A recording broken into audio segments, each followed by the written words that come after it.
क्या फ्यूचर है, क्या बनेगा एक साधारण युवा यहाँ से क्या बन के जाते हैं? जो बच्चा इंडिया में 10,000 कमाने के लायक नहीं होता है वो 50,000 महीना का बआसानी कमा सकता है। फ्यूचर में जब आपको 2 साल 4 साल या 5 साल का जब आपको अनुभव हो जाएगा, एक्सपीरियंसड हो जाएंगे आप, तो उसमें आपको 5,000 से रियाल से लेकर 7,000 रियाल, इवन के अगर आप अच्छे वर्क दिखा रहे हैं कंपनी को, तो आपको 10,000 से 12,000 रियाल भी आपको मिल सकती है, बल्कि मिल रही है। एक स्टूडेंट कितना पढ़ा लिखा हो और आपके नज़दीक आए कि उनका कैरियर सेट हो सके। बीटेक डिप्लोमा होल्डर्स भी बहुत सारे जो हैं वो बेरोजगार हैं, और वो बीटेक करने के बाद भी, है ना, इतनी बड़ी डिग्री लेने के बाद, इतना बड़ा इन्वेस्टमेंट करने के बाद भी बेरोजगार है। मैकेनिकल में कुछ इसी तरीके से आप पढ़ा रहे हैं? मैकेनिकल में सर थोड़ा कॉन्सेप्ट अलग है।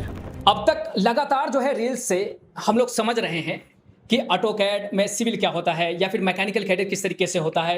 फिर आज सर से बात करके फिर से आपको आपकी जो ये कैरियर रिलेटेड इन्फॉर्मेशन जो है वो नॉलेज को ताज़ा करते हैं कि सिविल ऑटोकैड ड्राफ्टमैन बनने के बाद कैरियर कैसा होगा, देश में विदेश में क्या फ्यूचर है। पिछली बार हम लोगों ने बताया बहुत सारा बात कि भाई 5 साल तक लगातार इस कैरियर में रहेंगे तब क्या अचीव होगा, लेकिन आज जो फिर से इन्फॉर्मेशन ओवरव्यू लेते हैं कि क्या है। यदि पहली बार भी आप वीडियो देख रहे हैं तो देख सकते हैं, पहले भी आप वीडियो देख चुके हैं, फिर भी आपके लिए ये जो है इंपॉर्टेंट होगा, क्योंकि कुछ वीडियो में हमने सर से बात नहीं किया है और कुछ वीडियो के बाद जो है आज फिर से सर जुड़ रहे हैं। बहुत बहुत स्वागत के साथ सर, सबसे पहले आपके अनुभव से स्टार्ट करना चाहेंगे ताकि नए व्यूवर्स को पता चले कि आप कितने बच्चों को आज राष्ट्रीय टेक्निकल इंस्टीट्यूट में जो है ड्राफ्टमैन बना करके देश विदेश में उनका कैरियर सेट कर चुके हैं। एक्चुअली सर मैं जो पढ़ा रहा हूँ 2010 के शुरुआत से ही मैं पढ़ा रहा हूँ। अच्छा। ठीक है, लगभग 16 साल से ऊपर हो गए पढ़ाते हुए। 2010 से जब बच्चे पढ़ रहे हैं तो हर बैच में कभी 5, कभी 10, कभी 12, कभी 14, कभी 7, इस तरह से बच्चे आते हैं।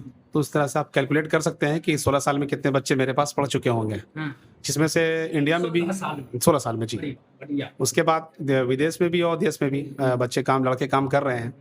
जैसे कुछ बच्चे आपके पुणे हैं, गुजरात में हैं, कोई दिल्ली में काम कर रहे हैं, कुछ बच्चे उड़ीसा में हैं, और बहुत सारे लड़के ऐसे हैं जो सीख करके अभी सऊदी अरब, दुबई, कतर में जॉब कर रहे हैं ऑलरेडी। जी ये चीज़ें। और आज सिविल के बारे में थोड़ा चर्चा करेंगे सर, है ना। सिविल क्या होता है, जैसे एक फ्रेश व्यक्ति को यदि समझा रहे होंगे ऑडियंस को, तो सिविल ऑटोकैड क्या होता है? देखिए, सिविल का मतलब पहले समझ लीजिए, सिविल का मतलब क्या होता है। सिविल किसी भी कंस्ट्रक्शन कार्य जहाँ होता है, जिस क्षेत्र में, उसको सिविल कहा जाता है। ठीक है। और जो सिविल इंजीनियर्स होते हैं वो एक ब्रांच होता है सिविल का, एक शाखा होता है। इंजीनियर्स एक शाखा होता है, जैसे कि उनका काम ये होता है, जैसे बिल्डिंग कंस्ट्रक्शन है, एयरपोर्ट का काम हुआ, स्टेडियम का काम हुआ, स्कूल है, बड़ा बड़ा यूनिवर्सिटी है, या अदर कोई भी जो कंस्ट्रक्शन होता है, तो उसको हम लोग सिविल का क्षेत्र कहा जाता है, उसको सिविल कहते हैं। दूसरी बात है, एक सरल भाषा में अगर कहा जाए तो किसी ज़मीन पर कंस्ट्रक्शन हो रहा है, बिल्डिंग कंस्ट्रक्शन, उसको सिविल कहा जाता है, सिविल का कार्य कहा जाता है उसको जी। तो सिविल में सिंपल जो सिविल में काम होता है, बिल्डिंग कंस्ट्रक्शन का काम होता है, मकान का, घर का काम होता है। तो सबसे पहले सिविल ड्राफ्टमैन क्या करते हैं, उसको प्लान करते हैं सिविल इंजीनियर के इंस्ट्रक्शन के बाद, कि लैंड का साइज़ क्या है और कितने स्क्वायर फीट में है, कि या कितने स्क्वायर मिलीमीटर में है, उसके हिसाब से वो प्लान करते हैं। ड्राफ्टमैन जो होता है वो सिविल इंजीनियर के आदेशानुसार वो काम करता है, जिस तरह से वो कहेंगे उस तरह से वो डिज़ाइन करके देंगे। जैसे कोई एक ज़मीन है, कोई एक लैंड है जिसमें किसी पार्टी को घर बनाना है, तो वो पहले इंजीनियर को बुलाते हैं, वो ज़मीन को मेज़रमेंट करते हैं, मेज़रमेंट करने के बाद उससे एक डिज़ाइन खाका तैयार करते हैं। उस डिज़ाइन में या 1 BHK का हो या 2 BHK का घर हो या मकान या फ्लैट हो, जो भी हो, उसको वो ड्राफ्टमैन को देते हैं। ड्राफ्टमैन क्या करता है, जो मैं अभी इनको सिखा रहा हूँ, ड्राफ्टिंग सिखा रहा हूँ, ये लोग हूबहू वही ऑटोकैड में बनाकर उनको दे देते हैं कि किस तरह हमारा मकान होगा, रूम कैसा होगा, बेडरूम कौन सा होगा, कितना होगा, किचन कहाँ पर होना चाहिए, डाइनिंग हॉल कहाँ होना चाहिए, स्टेयरकेस कैसा होगा, सारा कुछ ये सब बनाने की तैयारी में लोग लगे। जी हाँ, ये बेसिक है सर। जब तक इसको नहीं जानेंगे, आगे का जो भी डिटेल है, जो एडवांस में इनको इंशाल्लाह पढ़ाया जाएगा, वो उसको नहीं कर पाएंगे। बेसिक बहुत ज़रूरी होता है ऑटोकैड आगे फ्यूचर बनाने के लिए। बेसिक अगर नहीं जानेंगे तो आप एडवांस नहीं कर पाइएगा। इसीलिए हम लोग पहले इनको सिविल में पहले इनको बताते हैं कि प्लानिंग कैसे होता है घर का। प्लानिंग के बाद सेक्शन हम करवाते हैं, सेक्शन के बाद हम लोग कॉलम का काम बताते हैं, कॉलम का स्पैन कितना है तो बीम कितना आएगा, सारा कुछ। स्टेयर केस होता है, स्टेयर केस का पूरा अलग कैलकुलेशन है, कितना हाइट है घर का, प्लिंथ लेवल से लेकर रूफ लेवल तक का हाइट कितना है, उसी कैलकुलेशन के हिसाब से स्टेयर हम लोग बनाते हैं। ये सारा कुछ सिविल में आता है, जो बच्चे बेसिकली करते हैं, उसके बाद एडवांस करना शुरू कर देते हैं। एडवांस के लिए एडवांस के लिए उनको बताया जाता है कि भाई आप जैसे कि सिविल में काम कर रहे हो, तो जैसे रोड यूटिलिटी का वर्क है, आपने तो सिविल का काम सीख लिया, अब एक बड़ा प्रोजेक्ट बन रहा है, जैसे कॉलोनी बन रहा है या बहुत बड़ा कोई एरिया है जहाँ पर गवर्नमेंट की तरफ से फ्लैट बनाया जा रहा है, या फिर मजदूरों के लिए, लेबर्स के लिए क्वार्टर बनाया जाता है, 2 एकड़ में 4 एकड़ में जो फ्लैट बनता है, घर बनता है, तो उसमें भी सिविल का बहुत बड़ा काम होता है। सिविल एक बहुत बड़ा क्षेत्र है, जिसको आप हम लोग बिल्कुल एक सिर्फ घर बनाने में महदूद नहीं कर सकते हैं, बहुत बड़ा क्षेत्र है। सिविल प्लानिंग के पहले सर्वे किया जाता है, जो हमारे बच्चे लैंड सर्वेइंग भी कर रहे हैं यहाँ पर, तो लैंड सर्वे के साथ ऑटोकैड मस्ट है। इसीलिए कोई भी क्षेत्र में जब पहले प्लानिंग होता है तो सबसे पहले रोड यूटिलिटी का वर्क होता है, सीवरेज का पाइप हो, वेस्ट वाटर का पाइप हो, उसके बाद आपका केबलिंग हो, इलेक्ट्रिसिटी केबल हो, सारा कुछ एडवांस में उनको बताया जाता है, विद कोऑर्डिनेट बताया जाता है। अच्छा, ये सब सीखने के लिए एक स्टूडेंट कितना पढ़ा लिखा हो और आपके नज़दीक आए कि उनका कैरियर सेट हो सके? देखिए, मिनिमम मैट्रिकुलेशन या +2 तो होना ही चाहिए, उससे कम में तो कहीं गुंजाइश नहीं है, क्योंकि आज के दौर में कहीं भी किसी भी बच्चों का सिलेक्शन होता है तो एजुकेशन तो मस्ट है होना, कम से कम इतना हो कि वो इंग्लिश बोल सकें, सीख सकें।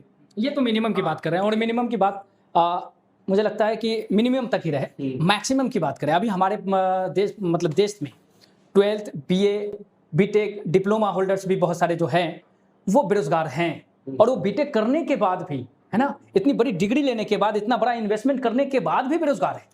उनकी चर्चा होनी चाहिए, क्योंकि अभी वो जिस उम्र में है, मुझे लगता है कि सबसे ज्यादा जरूरत उन्हें है करियर की, रोजगार की, क्योंकि एक परिवार की जिम्मेवारी तो है ही, दूसरी जो है अब नए परिवार के आने की जिम्मेवारी भी कहीं ना कहीं उनके साथ जुड़ने वाली हो, जैसी सिचुएशन होती है, तो उनके बारे में कुछ बताइए सर। सर देखिए, अगर कोई स्टूडेंट है जो बीटेक या डिप्लोमा किया हुआ है, हाँ, तो अब तक वो स्किल्ड नहीं है, वो सिर्फ एक थ्योरी पढ़कर, नॉर्मली जो कॉलेज में जो पढ़ाया जाता है वो पढ़कर वो बंदा इंजीनियर बन चुका है।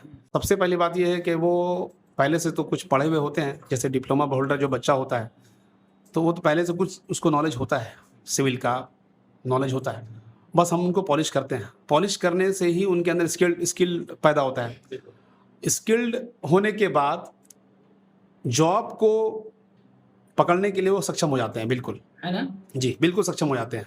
इसलिए कि जब तक वो आके प्रैक्टिकली नहीं काम करेंगे, क्योंकि हमारे यहाँ लाइव वर्क होता है, बिल्कुल कतर के बेस पर, इंडिया के बेस पर, जिस तरह से कतर में, सऊदी अरब में काम होता है, वहाँ का कॉन्सेप्ट थोड़ा अलग है सिविल का।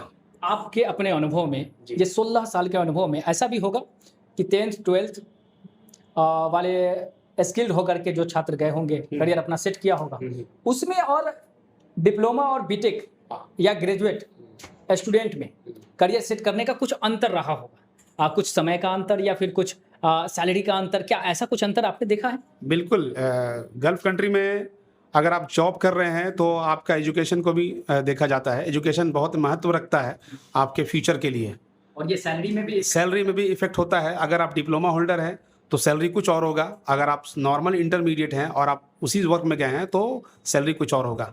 कहीं ना कहीं आपका जो सुपरवाइजर होता है वो आकलन कर लेता है कि बंदा एजुकेटेड है या नहीं है, तो उसी के अनुसार वो सैलरी तय करेगा आपको। ये चीज़ें, यानी आज सीधी बात है कि आपका बैकग्राउंड यदि अच्छा है ना, तो अच्छी सैलरी आपकी हो सकती है, और यदि आपकी मतलब नॉर्मल 12th भी किए हुए हैं तो आपकी भी शुरुआत अच्छी हो सकती है, और करके जा रहे हैं लोग, है ना। लेकिन सबसे बड़ी बात यह है कि जिन्हें ज़रूरत है, सही माने में बीटेक और डिप्लोमा होल्डर जितने भी हमारे साथी हैं, वो पता नहीं किस दुनिया में है, लेकिन 12th जो अभी पास किए हैं या फिर पिछले साल 12th कंप्लीट किया है, भाई साहब उन्हें बेरोजगार देखते हुए छिटक करके, लाइन छोड़ करके, है ना, फील्ड छोड़ करके आकर के अपना स्किल के सहारे जो है कामयाब हो रहे हैं। लेकिन उनको भी आना चाहिए जो पहले से अच्छा डिग्री रखे हुए। अच्छा, इस फील्ड में सिविल में क्या फ्यूचर है, क्या बनेगा एक साधारण युवा, यहाँ से क्या बन के जाते हैं? देखिए, साधारण जो स्टूडेंट है जो सिंपल पढ़ाई करके ये सीख रहे हैं, वो बिल्कुल उनको मायूस नहीं होना चाहिए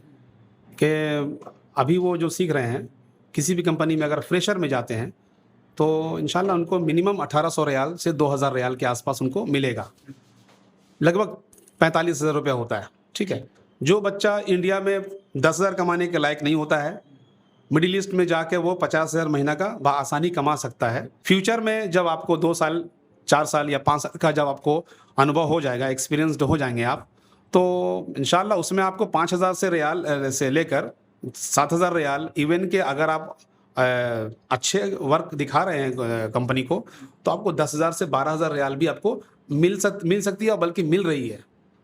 जी, मेरे पास बहुत सारे एग्जांपल हैं जो 7 साल 8 साल के एक्सपीरियंस जो बंदा है वो 10 से 12,000 रियाल उसको बआसानी मिल रहा है। ये चीज़ है। और इतना बड़ा अमाउंट को जब आप कैलकुलेट करेंगे तो इंडियन करेंसी में मतलब चौंकाने वाला दृश्य सामने आ जाएगा। लेकिन चौंकिएगा नहीं, क्योंकि ये स्किल अनुभव के साथ सच में जो है इस तरह के अमाउंट, इस तरह के फिगर में बदल जाता है। बिल्कुल। है ना। और कुछ खास मैसेज देना चाहेंगे? सर, मैसेज में यही देना चाहूँगा कि सबसे पहली बात, मेरे पास जब बच्चे आते हैं तो बिल्कुल कोरा कागज़ होते हैं, बिल्कुल उनको कुछ नहीं आता है। चाहे कुछ डिप्लोमा होल्डर बच्चे हैं जो कुछ जानते हैं, लेकिन जो नए बच्चे हैं बिल्कुल नहीं जानते हैं कुछ, क्योंकि उनका वो फील्ड ही नहीं होता है। उनको मैं बेसिक से बताता हूँ कि सबसे पहले आपके पास एक प्लॉट है, तो प्लॉट को आप किस तरह मैपिंग करेंगे, आप उसको मेजरमेंट किस तरह होगा। उसके बाद हम लोग उनको बताते हैं कि बाउंड्री वॉल के बाद हम जो हमारा जो खुद का जो प्लॉट है किस तरह हम उसमें डिज़ाइन करेंगे। ठीक है, रूम का साइज़ क्या होना चाहिए, स्टेयर एरिया में कितना एरिया छोड़ना हमको है कि वहाँ पे स्टेयर बआसानी बन सके। उसके बाद किचन का साइज़ क्या होना चाहिए, डाइनिंग स्पेस कहाँ होना चाहिए, बाथरूम का एरिया कहाँ होना चाहिए, अटैच बाथरूम अगर देना है तो किस तरह देंगे। ये सारा कुछ शुरू में स्टार्टिंग में प्लानिंग किया जाता है, उनको बताया जाता है। उसके बाद उनको व्यू भी समझाया जाता है कि अगर आप टॉप से देख रहे हैं तो किस तरह से आपको वो मकान सेक्शन के बाद नज़र आएगा, साइड से देख रहे हैं तो वो जो आपने जो कंस्ट्रक्शन किया है इन 3D में या 2D में जो आपने बनाया है वो किस तरह दिखेगा। सारा एक इमेजिनरी हम लोग उसको बताते हैं ताकि बच्चे उसको आसानी से सीख सकें और फ्यूचर में अपने काम में जब जाएंगे तो उनको दिक्कत परेशानी नहीं आएगी। मैकेनिकल में कुछ इसी तरीके से आप पढ़ाते हैं? मैकेनिकल में सर थोड़ा कॉन्सेप्ट अलग है। मैकेनिकल में हम लोग सबसे पहले उनको ऑर्थोग्राफिक प्रोजेक्शन प्लेन बताते हैं, उसी के आधार पर हम लोग मैकेनिकल बच्चों को पढ़ाते हैं। जब तक उनका व्यू नहीं क्लियर होगा मैकेनिकल में लड़के काम कर ही नहीं सकते हैं। आमतौर पर किसी भी ऑब्जेक्ट का जो व्यू होता है वो 6 व्यू होता है। स्क्वायर साइज का कोई भी ऑब्जेक्ट होगा उसका 6 व्यू होता है, लेकिन जैसे ही उसको हम लोग 2D में करेंगे काम, ऑर्थोग्राफिक में काम करेंगे तो 3 व्यू ही दिखाते हैं आमतौर पर। उसी 3 व्यू को देखकर, 3 व्यू को देखकर, 2D को देख करके आगे का जो भी वर्क होता है उसको किया जाता है। मैकेनिकल में हम लोग सबसे पहले बच्चों को मशीन ड्राइंग बताते हैं, किस तरह से मशीन का काम होता है, उसका ड्राइंग किस तरह करेंगे। उसमें बहुत सारा उसमें काम है। मैकेनिकल में सेक्शन करना होता है, मैकेनिकल को ऑर्थोग्राफिक टू आइसोमेट्रिक बनाना पड़ता है। आइसोमेट्रिक टू ऑर्थोग्राफिक उसको बताते हैं किस प्रकार से बनाया जाएगा। सेक्शन बताया जाता है। मिसिंग व्यू हम बताते हैं कि अगर 3 व्यू में से एक भी व्यू मिस है तो किस तरह से उसको बनाया जाएगा। इस तरह से हम लोग असेंबल बताते हैं। ये सारा कुछ होता है। अगर जो भी जरूरत है वो सारा कुछ हम लोग उनको बताते हैं, क्लियर करते हैं। एडवांस में उसके बाद चूंकि हमारे यहाँ 3 महीने का जो कोर्स है सिविल या मैकेनिकल का, एडवांस बेसिक दोनों है। ये बेसिक का मैंने आपको बताया, स्ट्रक्चर और आपका स्टील स्ट्रक्चर और आपका पाइपिंग का वर्क एडवांस में होता है। जब तक मैकेनिकल में आपका व्यू नहीं क्लियर है आप स्टील स्ट्रक्चर या आरसीसी स्ट्रक्चर या पाइपिंग आप नहीं कर सकेंगे, है ना। लिहाजा आपको पहले बेसिक करना होगा, एडवांस करना होगा। मात्र 3 महीने में, 3 महीने में सब कुछ हो जाता है। और बचा हुआ जो भी जानकारी है कॉल करके सर से जानकारी ले सकते हैं, है ना। फोन पर जितना भी सवाल है आपके जो बच गए हैं और बच ही गए हैं, बात करने के लिए घंटों मतलब बात किया जाए फिर भी कुछ ना कुछ बच ही जाएगा, ऐसा मुझे लगता है। तो नंबर पर कॉल करके सारा डिटेल्स ले लीजिए या फिर घर बैठे रजिस्ट्रेशन लीजिए, आके यहाँ शुरुआत अपना कीजिए। इस तरीके से भी शुरुआत आप कर सकते हैं। RTI एक ऐसा संस्थान जहां छात्र ही छात्रों को बुलाते हैं।